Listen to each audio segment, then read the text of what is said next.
Number one, this is a kind of an anomaly in this day and age to actually have a band together in a studio, a real studio, especially cutting to tape. I end up only doing a few of these a year like this, and it is a treat when we get to do this because it really harkens back to the old days where this was the norm rather than the exception.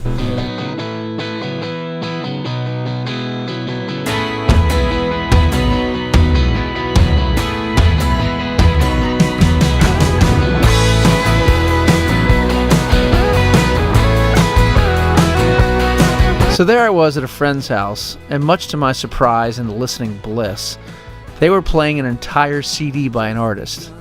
I thought that was pretty bold in today's casual listening atmosphere of digital playlists and iPods and such. It was then revealed to me that they were in fact spinning vinyl. A major light bulb went on for me. You never walked away. I went out the very next day and picked up a record player, as well as the very same albums that so heavily influenced my musical career. In just a few weeks, I knew exactly what I wanted my 10th record to sound, feel, and look like. This wasn't going to be a tribute, a throwback, or a nostalgia project. The songs, for the first time in 20 years, were written solely by me, and I never felt so true to my influences. So when I first set out with my co-producers, Kit Carlson and Chip Johnson, to find the right band to record this batch of tunes, I felt like I just needed the right drummer to make the music seem cemented in the pocket. That same kind of pocket I was hearing on all those classic albums that just seemed to make the music float. I couldn't have dreamt of what would happen next. In the summer of 2014, I found myself recording my songs in a legendary studio out in Los Angeles with the same players that created those iconic sounds of the early 70s and well beyond.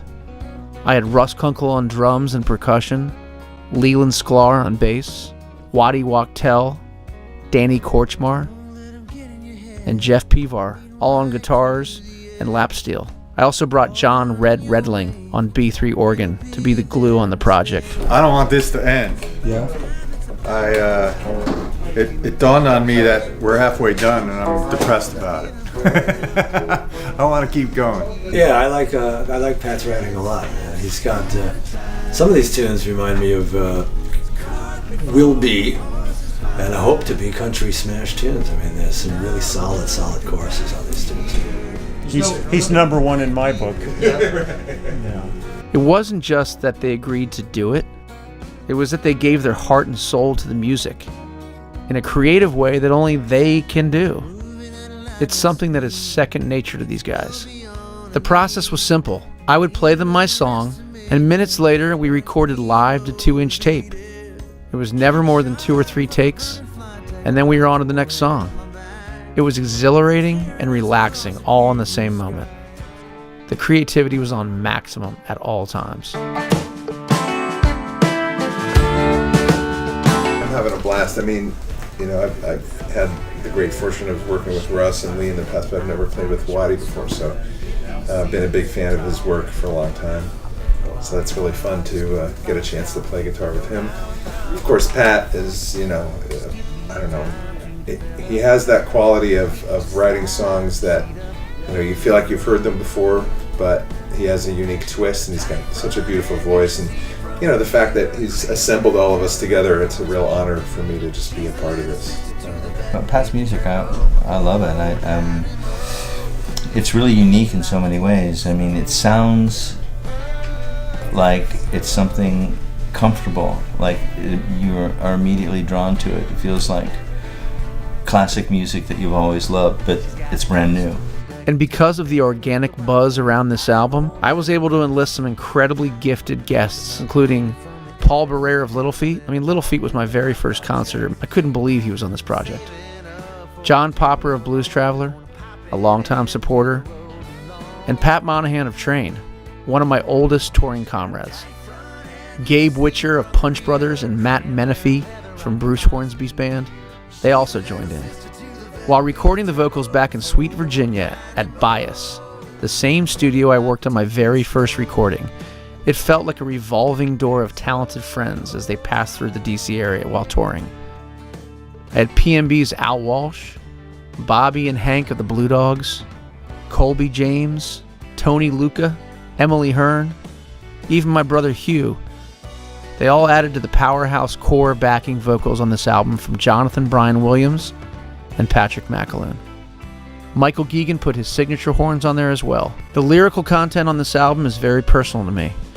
It ranges from moving tributes to a friend of mine who passed away, to marriage, to the birth of my son, my new home state of Rhode Island, bad choices and depression, courageousness, and carefree childhood memories. I even worked the family car into the album, the 1982 Chevrolet Chevette. So this entire project was a real return to my roots. I got to use my original graphic designer, Dan Schumann, for the CD and double vinyl packaging to showcase the killer art of Monty Montgomery. In Pat McGee Band, I experienced nearly 20 years of mind-blowing support from fans. I had concrete friendships and the highest musicianship anyone could ask for. So playing with these monsters of recorded and live music felt somehow strangely familiar, and at the same time like I'd won the lottery. Kickstarter fans kicked in big time to make this whole thing a reality, so to them I am forever grateful. This is my 10th album, and I'm feeling like I'm just getting started. I'm a proud husband and father of 4 beautiful children. I've played over 4,000 shows in 48 states on 4 continents. I even landed on an aircraft carrier in the Middle East to rock for the Navy. I got to perform for the president. I've met and jammed with many of my musical heroes. PMB thrived in the indie world. And as well, we were torn through the major label ringer. I've changed managers and agents countless times. This album somehow feels different. And it sure is one hell of a way to kick off a career. I hope you dig it. Rushes out to sit still, free falling against her will, staring out at the people. This song here is another example of, this would be like a smash country song, I think. There's a lot of them he's got. Really strong choruses. Each one of these choruses comes on like a motherfucker, man. It's good. Yeah, it's beautiful. Pretending to just be strong. Everything wrong. When did everything go wrong? Stay on you. Okay.